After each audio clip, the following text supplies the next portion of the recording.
Hello friends, welcome back to my YouTube channel. तो friends, आप देख रहे हैं मायावी मलिंग। तो फ्रेंड्स, आप आगे देखेंगे कि राजकुमार अंगद और उनकी माता दोनों लोग विवाह के लिए जाते हैं और वो वहाँ पर महाराजा शिलादित्य भी बहुत पहुँच जाते हैं। और आप देखेंगे इधर महाराजा त्रिशंकु वो बिल्कुल सीधे चले जा रहे होते हैं और उनकी रस्सी खुली होती है और पीछे से उनके राजकुमार आदिवंत भागे भागे आ रहे होते हैं। महाराजा त्रिशंकु जाकर के एक जगह पर खड़े हो जाते हैं। पीछे राजकुमार आदिवंत आते हैं। वो कहते हैं कि पिताश्री, हमें माफ़ कर दीजिएगा, और फिर महाराजा त्रिशंकु उसमें कूद जाते हैं। इधर आप देखेंगे कि महाराजा शिलादित्य को राजकुमार अंगद और उनकी माता पर शक हो जाता है। उन्हें आधी से ज़्यादा बातें पता चल जाती हैं। और इधर राजकुमार अंगद खड़े होते हैं विवाह की रस्मों के लिए। और आप देखते हैं कि यहाँ पर राजकुमार अंगद कहते हैं कि महाराज, आगे की रस्में निभाई जाए, विधिवत पूरी की जाए।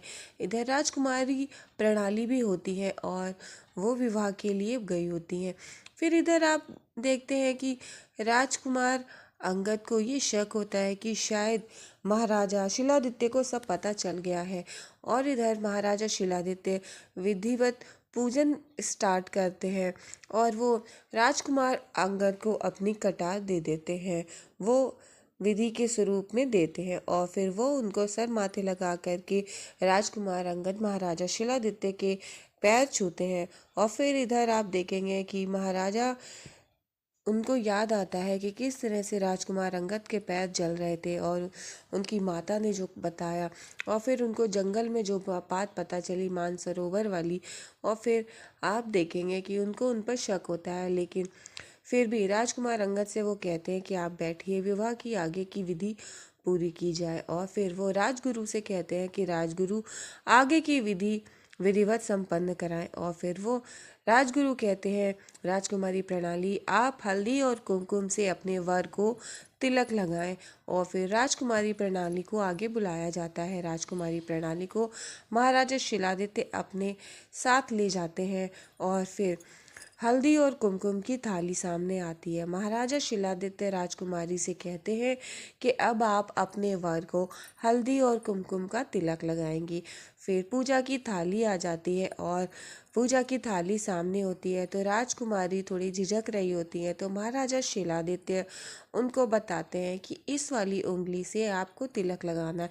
फिर राजकुमारी का हाथ काँप रहा होता है तो महाराजा उनका हाथ स्वयं पकड़ के राजकुमार अंगद के तिलक लगवाते हैं। और राजकुमारी अंगद की माता ये सब देख रही होती हैं। फिर इधर राजकुमार अंगद भी देखते हैं राजकुमारी प्रणाली को, और इधर महाराजा शिलादित्य राजकुमारी को इशारा करते हैं कि टीका करो, और वो तिलक लगा देती हैं। राजकुमार अंगद की नज़र राजकुमारी पर होती है। उधर राजकुमार अंगद की माता भी ये सब देख रही होती है और सभी लोग ये सब देख रहे होते हैं कि राजकुमारी हल्दी और कुमकुम का तिलक लगाती हैं। फिर राजगुरु कहते हैं कि ये विधि संपन्न हुई, अब आप लोग भोजन के लिए तैयार रहें। अब भोजन की विधि शुरू की जाए और राजकुमार के लिए भोजन लगवाया जाए।